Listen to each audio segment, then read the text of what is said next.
Why is mechanical tension ineffective for natural bodybuilding? How can we apply the greatest mechanical tension to muscles during training?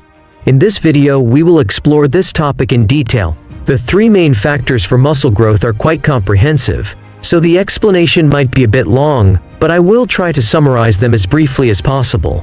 When talking about muscle growth, we cannot avoid one name, Field. He is one of the top fitness scientists, and in 2010, he published a paper that introduced the three key elements for muscle growth that are still influencing the global fitness community today: mechanical tension, metabolic stress, and muscle damage. Let's start with muscle damage, as it has been proven to have no direct relation to muscle growth. In the past, all fitness enthusiasts believed that training led to muscle fiber tears, prompting the body to over-repair and grow more muscle.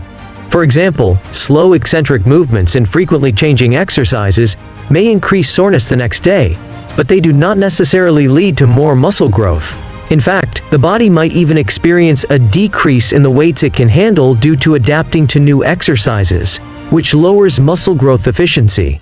Mechanical tension, despite the term mechanical, does not directly refer to mechanical elements in physics.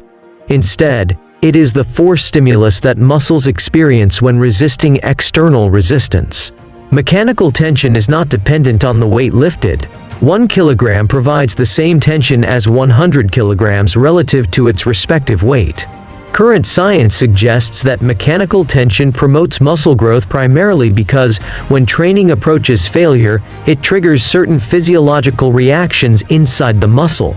Some believe that the changes in tension cause muscle cell membranes to release phosphates, which activate MPO2, a pathway that increases protein synthesis while simultaneously reducing protein breakdown.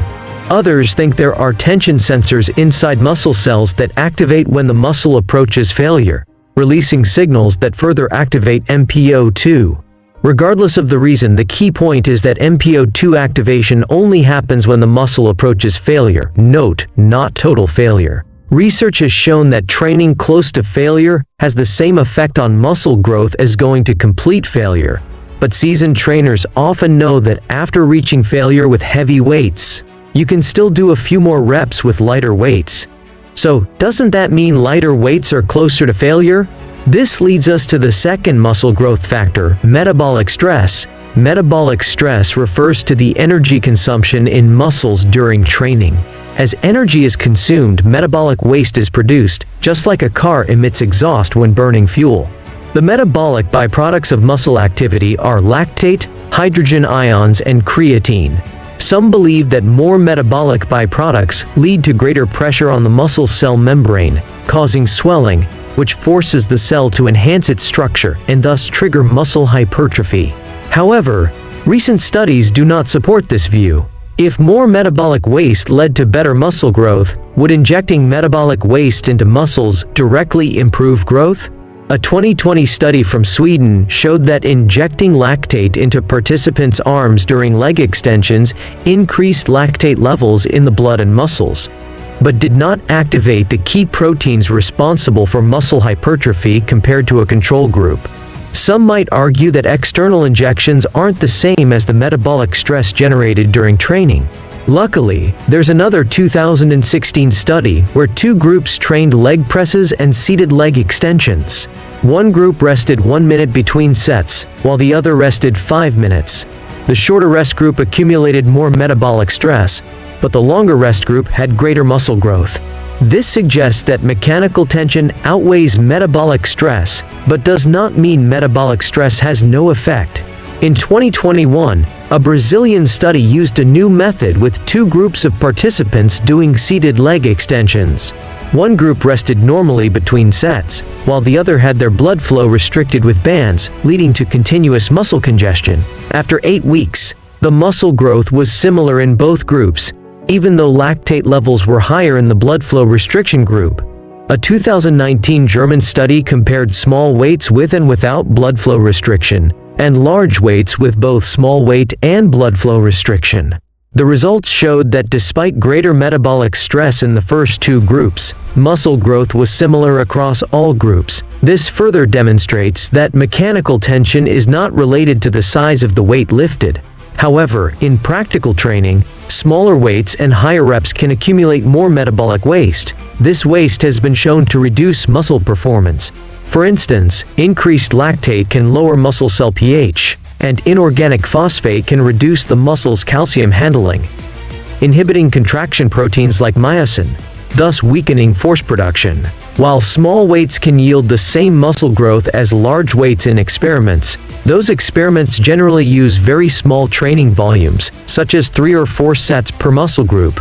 In actual training, with 6 to 12 sets per muscle group or even more, using small weights early on can accumulate metabolic waste, reducing the weights and reps in later sets, and decreasing the tension stimulus on the muscles. This is why small weights often have suboptimal muscle growth effects in practice, which I mentioned in my last video. Don't exhaust the muscle too early, and don't focus on dynamic exercises just for the feeling. So, how can we maximize mechanical tension during a workout? Here are 5 key techniques. Use weights that allow for 12 or fewer reps per set. For seasoned trainers, aim for 6, 8, or 7, 9 reps with the 12 RM weight, as long as form and safety are maintained. For example, if you can bench press 100 kilograms for 10 reps, aim for 9 reps in the first set, 8 in the second, and 7 in the third. If you want to use light weights for a better feel, do so during warm-up sets, or the last set of your main exercises, not when training to failure. Don't obsess over eccentric control. Research shows that 6-second and 2-second eccentric phases both provide the same muscle growth effect. Avoid forcing the muscle to squeeze.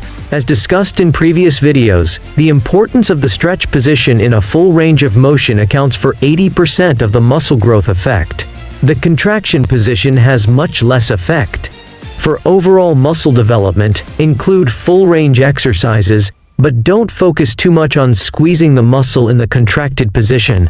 This could compress the veins and slow down the removal of metabolic waste. Use compound multi-joint movements as much as possible.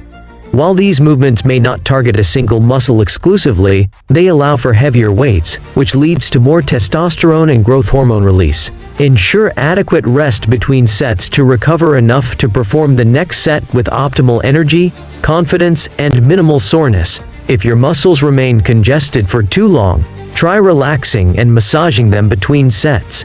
A healthy cardiovascular system will naturally eliminate congestion in about a minute, so long as the rest period doesn't exceed 7 minutes. Many still discuss the 3 key elements of muscle growth, as they are simple and clear, but few acknowledge that Field, from the beginning, had a more conservative stance on metabolic stress and muscle damage, and confirmed that only mechanical tension has a clear causal relationship with muscle growth. That's all for the topic of metabolic stress. I hope this will be helpful for you on your journey. See you next time.